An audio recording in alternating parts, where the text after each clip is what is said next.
மரியாயே வாழ்க. அன்பான மரியனை காணப்போர் யூடியூப் சேனல் நேயர்களே, உங்கள் அனைவருக்கும் தேவானியின் மிக இனிய திருப்பெயரால் வாழ்த்துக்கள்.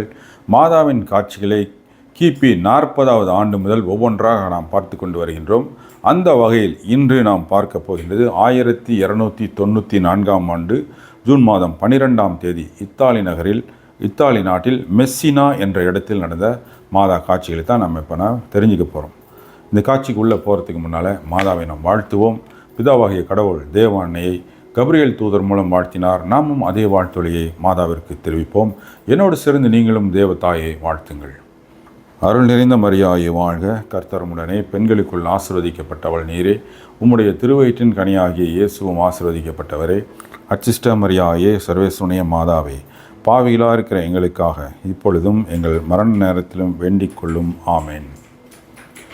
அன்பானவர்களே, மாதா கிபி 1294வது ஆண்டு ஜூன் மாதம் 12ஆம் தேதி இத்தாலி நாட்டில் உள்ள மெஸ்ஸினா என்ற இடத்தில் கொடுத்த காட்சி தான் இன்றைய விவரம் வீடியோ.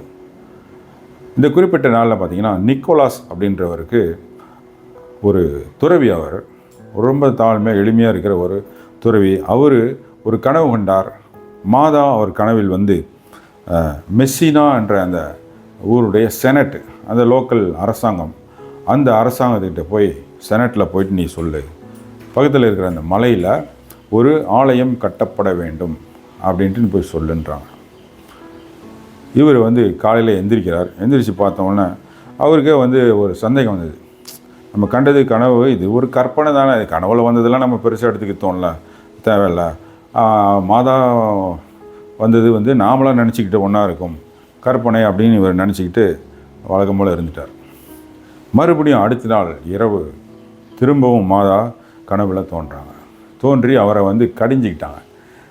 எப்போ நான் சொன்னேன் நீ கேட்கலையா, நீ ஏன் நம்பலை, நான் உன்னை செய்ய சொல்லி சொன்னது, போய் கோவில் கட்ட சொல்லி போய் செனட்டில் சொல்லு அப்படின்னு சொன்னது உண்மைதான் அது அப்படின்னு கடிஞ்சிக்கிட்டு நீ கண்டிப்பாக போகணும் அப்படின்ட்டுன்னு சொல்கிறாங்க, அட்வைஸ் பண்ணுறாங்க மாதா. அப்புறம் என்ன சொல்கிறாங்க, அவருக்கு ஆறுதல் கொடுக்குறாங்க, எப்படின்னா தைரியம் கொடுக்குறாங்க. நீ விரக்தி அடைய வேணாம், எப்படி போய் செனட்டில் நீ எப்படி சொல்கிறதுன்னு நீ நினைக்கிற, எனக்கு தெரியுது, தயக்கப்படுற, ஒன்றும் பயப்படாத, விரக்தி அடையாத, நீ போய் சொல்லு, உனக்கு ஒரு அடையாளம் தரேன். கோவில் கட்டப்படுற இடத்துல ஒரு புறா ஒன்று வட்டம் அடிக்கும் வானத்தில், அங்கே தான் கீழே கோவில் கட்டணும், இதுதான் ஒரு அடையாளம், நீ போய் சொல்லு அப்படின்றாங்க மாதா. அப்போ அதே மாதிரி அவர் போய் சொல்கிறாரு. ஜூன் 12ஆம் தேதி 1294ஆம் ஆண்டு அவர் செனட்டுக்கு போகிறாரு. செனட்டில் போயிட்டு அங்கே இருக்கிற அந்த லோக்கல் அந்த அரசாங்க தலைவி, ஒரு ராணின்னு வச்சுக்கோங்களேன், அவங்கள்ட்ட போய் சொல்கிறதுக்கு போகிறப்ப அந்த செனட்டில் நீதிமன்றத்தில் இருந்த ஒரு பெண் என்ன செய்கிறாங்கன்னா, இவரை போக விடாமல் தடுத்துட்டு ராணிக்கிட்ட சொல்கிறாங்க, இந்த ஆளை துரத்தி விட்ருங்க, இவனெல்லாம் உள்ளே விட வேணாம் அப்படின்ட்டு சொல்கிறாங்க. ராணிக்கே போய் சொல்கிறாங்க அந்த ஆஃபீஸர். சொல்கிறப்ப என்ன ஆகிடுதுன்னா, அந்த பெண் அலுவலருக்கு கை கால்லாம் வராமல் போயிடுச்சு, கை கால் வலி இயங்காமல் போயிடுச்சு. அப்போ தான் செஞ்சு தப்புன்ட்டு இந்த மாதிரி என்ன பண்ணோம், ஐயோ இது ஏதோ பிரச்சனை இருக்கும் போல இருக்குது, இதில் நம்ம கடவுளுடைய காரியத்தில் தலையிடக்கூடாது அப்படின்னு நினச்சிட்டு ராணியை பார்க்குறதுக்கு அனுமதி கொடுத்துட்றாங்க, போக சொல்கிறாங்க. அப்புறம் ராணிக்கிட்ட போய் சொல்கிறப்ப அவங்க சரின்னு ஒத்துக்கிட்டாங்க. இந்த மாதிரி இந்த அம்மா திடீர்னு கைகால் வராமல் போய் செயலிழந்து போனதை பார்த்துட்டு அவங்க நம்பிடுறாங்க ராணி. அப்போ அவங்களுக்கு கோயில் கட்டுறதுக்கு அனுமதி தராங்க. இந்த ராணி தான் ஏற்கனவே அங்கே ஒரு ஆலயம் கட்டப்படுறதுக்கு அடிக்கல் நாட்டினவங்க. கொஞ்ச நாளைக்கு முன்னால் அதை செய்யாமல் விட்டுட்டாங்க. அதை செய்ய வைக்கிறதுக்கு தான் மாதா என்ன செய்கிறாங்க, இப்படி ஒரு நிகழ்ச்சி நடத்தி அடையாளமும் கொடுக்குறாங்க. புறா வட்டம் அடிக்கும், அதை வட்டம் அடிக்கிறப்ப அந்த கீழே இருக்கிற நிலப்பகுதியில் கோயில் கட்டணுன்ற மாதிரி மாதா சொல்கிறாங்க. அதே மாதிரி எல்லோரும் செஞ்சு போகிறாங்க. அடுத்த நாள் அந்த ராணி, மக்கள், ஒன்றும் ஊர் பெரியவங்க, அரசாங்க அலுவலர்கள், இந்த நிக்கோலாஸ் எல்லாமே போகிறப்ப அதே மாதிரி வானத்தில் ஒரு புறா வட்டம் அடித்து அந்த எங்கே மேலே வானத்தில் வட்டம் அடிக்குதோ அதுக்கு கீழே பார்த்திங்கன்னா கோவில் கட்டுறதுக்கு அறிவுறுத்தப்பட்டது. ஏற்கனவே மாதாவால் சொன்ன மாதிரி சொல்லப்பட்டது. அந்த இடத்துல ஆலயம் கட்டுகிறார்கள். நிறைய புதுமைகள், நிறைய கடவுளுடைய ஆசீர் அந்த இடத்துல, அந்த ஆலயத்திலேருந்து மக்களுக்கு கிடைச்சிது. லட்சம் மக்கள் அங்கே போய் ஆண்டவருடைய ஆசிரியரையும் மாதாவுடைய அருளையும் அன்பையும் பெற்றுக்கொண்டு வருகிறார்கள் இன்று வரைக்கும். இதில் என்ன ஒரு முக்கியமான செய்தின்னா, மாதா எங்கே பார்த்தாலும் ஆலயம் கட்டப்பட வேணும்னு சொல்லுவாங்க. இந்த இடத்துல ஒரு கோவில் கட்ட சொல்லு போய் அப்படின்வாங்க. எல்லா காட்சிகள்லையும் மாதா காட்சி கொடுத்த எல்லா இடத்துலையும் ஆலயங்கள் இருக்குது. இந்த உலகம் முழுசும் ஏறக்குறைய ஒரு 10,000 காட்சிகள் நடந்திருக்குது. திருச்சபையால் அங்கீகரிக்கப்படாமல் பாரம்பரியப்படி இப்படி நிறைய வகைகள் இருக்குது மாதா காட்சிகளில். அது ஏறக்குறைய எல்லாம் 10,000. அத்தனை இடத்துலையும் பார்த்தீங்கன்னா ஆலயம் இருக்குது, கோவில் இருக்குது. ஏன் இதை மாதா கோவில் கட்ட சொல்கிறாங்க அப்படின்றதுக்கு 4 காரணங்கள் இருக்குது. 4 காரணங்கள். கோவில் கட்ட சொல்லு அப்படின்றது ஏதோ தன்னுடைய மகிமைக்காக மாதா செய்யக்கூடிய வேலை அல்ல. அங்கே ஒரு பெரிய ஒரு தியாலஜி, ஆன்மீகம், ஒரு தத்துவத்தை அங்கே மாதா வைக்கிறாங்க. என்னென்னா 4 காரணங்கள் நான் சொல்கிறேன். ஃபஸ்ட்டு, தன்னுடைய காட்சியினால் அங்கே ஒரு இடத்துல மாதா காட்சி கொடுத்துட்டாங்கன்னாவே உடனே போதும், மக்கள் அப்படியே லட்சக்கணக்கில் போவாங்க. எப்படி வேளாங்கண்ணிக்கு போகிறாங்க அந்த மாதிரி நமக்கு தெரிஞ்ச இடம் அது. இப்படி உலகம் முழுசும் நிறைய இடம் இருக்குது, 10,000 இடத்துக்கு மேலே இருக்குது.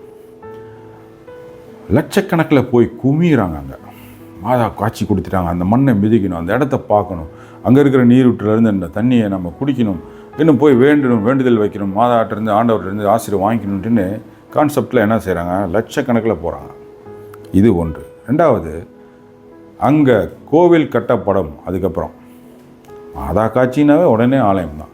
கோவில் கட்டப்படுமா? அந்த கோவில் ஆலயம் எதுக்காக? கடவுளை ஆராதிப்பதற்காக, வணங்குவதற்காக.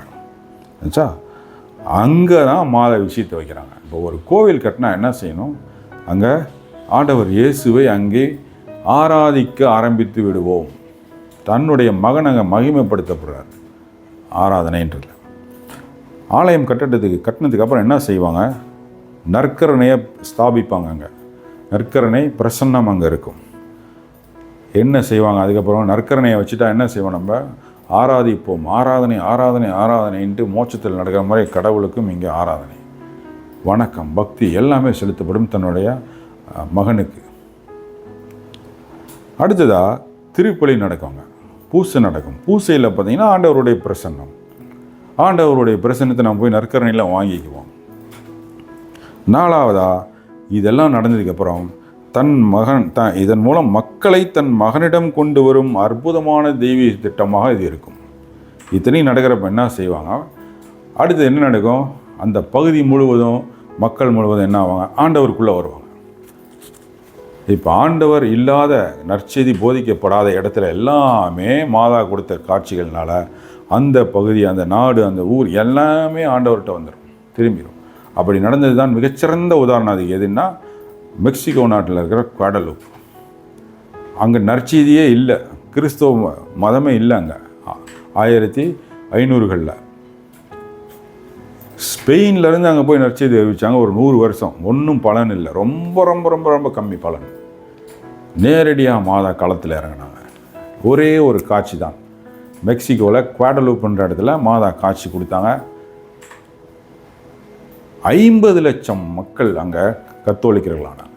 அந்த நாடு கத்தோலிக்க நாடு ஆனிச்சுன்னா அதுக்கு காரணமே மாதா தான், வேறு யாரும் கிடையாது. தன்னுடைய ஒரே காட்சியில் 50 லட்சம் மக்களை மனம் திருப்பி தன்னுடைய மகன்கிட்ட கொண்டு வந்தாங்க. அதுக்கு முன்னால் பார்த்திங்கன்னா காட்டு மிராண்டி தெய்வங்களை தான் அவங்க கும்பிட்டுருக்காங்க. இயற்கையை, மரத்தை, சூரியனை, இதை தான் கும்பிட்டுட்டு இருந்திருக்காங்க அந்த மக்கள். அதுவும் நாகரிகம் இல்லாமல் பச்சை குழந்தைங்களை கொன்று அது உள்ளே இருக்கிற அந்த இதயத்தை எடுத்து பச்சையாக எடுத்து சாப்பிடுவாங்க. பலியிட்டுட்டு, அந்த தெய்வத்துக்கு பலியிட்டுட்டு அந்த குழந்தையோடைய இதயத்தை அப்படியே புட்டிங்கி தின்னுவாங்களாம், ரத்தம் சொட்ட. இப்படி நடந்துகிட்டு இருந்த ஒரு காட்டு மிராண்டித்தனமான அந்த வாழ்க்கையை முடிச்சு வச்சு தன்னுடைய மகனுடைய அரசாங்கம் நிறுவி அந்த நாட்டையே கத்தோலிக்க நாடாக்கி நாகரிகத்தை வளர்த்தாங்க மாதா. இப்படி தான் ஒவ்வொரு இடத்துலையும். ஆக கோவில் கட்டுங்கள் அப்படின்னு மாதா சொல்லிட்டாவே அது தன்னுடைய திருமகனுக்காக தான். ஆண்டவரை ஆராதிக்கிறதுக்கு, ஆண்டவரை வணங்குறதுக்கு, ஆண்டவரை மகிமை செய்கிறதுக்கு தான் மாதா அந்த இடத்துல முதல்ல அவங்க காட்சி தர்றது.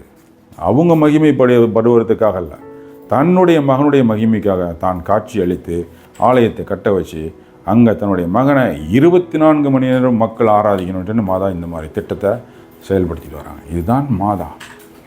இந்த மாதிரி தாய், ஞான தாய், அது ஞான தாய். இந்த மாதிரி அப்படி தன்னுடைய மகனை மகிமைப்படுத்த வேண்டும்னு நினைக்கிற அருமையான தாய் மாதா. இந்த தாயை ஏற்றுக்காமல் இருக்க முடியுமா? இந்த தாயை ஏற்றுக்கொள்ளவில்லை என்றால் கடவுளை எதிர்க்கிறோம். நம்ம அவருடைய மகன் ஆண்டவரை எதிர்க்கிறோம்னு அர்த்தம். இந்த எதிர்ப்பாளர்களுக்கெல்லாம் சொல்கிறேன், மாதா எதிர்ப்பாளர்களுக்கு. மாதாவை எதிர்த்தா நீங்கள் டைரெக்டாக 3 பேரை எதிர்த்து நரகத்துக்கு போகிறீங்க. ஒன்று பிதா, 2வது சுதன் ஆண்டவர் இயேசு, 3வது பரிசுத்தாவி. இவங்க 3 பேரும் எதிர்க்கிறீங்க. இந்த 3 பேரும் நேசித்த மாதாவை நீங்கள் எதிர்க்கிறீங்க. அப்போ பெரிய சாபம் உங்களை சேரும்.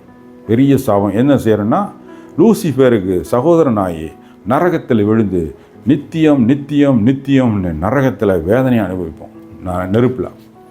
இந்த தண்டனையெல்லாம் மாதா எதிர்ப்பாளர்களுக்கு வேண்டான்னு நான் வேண்டுகிறேன். மனம் திரும்புங்கள், மாதாவை ஏற்றுக்கொள்ளுங்கள், அதன் மூலம் ஆண்டவரை அடையுங்கள். மாதா தான் சொல்கிறாங்க, அட் ஜேசும் பெர் மரியாம் அப்படின்ட்டு லத்தீனில் சொல்லுவாங்க. தேவ அன்னை வழியாக இயேசுவிடம், த்ரூ மேரி டு ஜீசஸ். இதுதான் உலக நடப்பு. அதை நம்ம கடைபிடிக்கிறோம். அன்பானவர்களே, இந்த வீடியோவை எல்லாருக்கும் ஷேர் செய்யுங்கள். மாதாவுடைய செய்தி எல்லாருக்கும் போய் சேரட்டும். மாதாவுடைய கருணை எல்லாருக்கும் போய் சேரட்டும். இந்த வீடியோவை எல்லாருக்கும் ஷேர் செய்யுங்கள். தேவதாயின் மாசற்ற இதயம் போற்றி வணங்கப்படுவதாக. தேவதாய் என்றென்றும் வாழ்த்தப்படுவார்களாக. நன்றி. மரியாயே வாழ்க.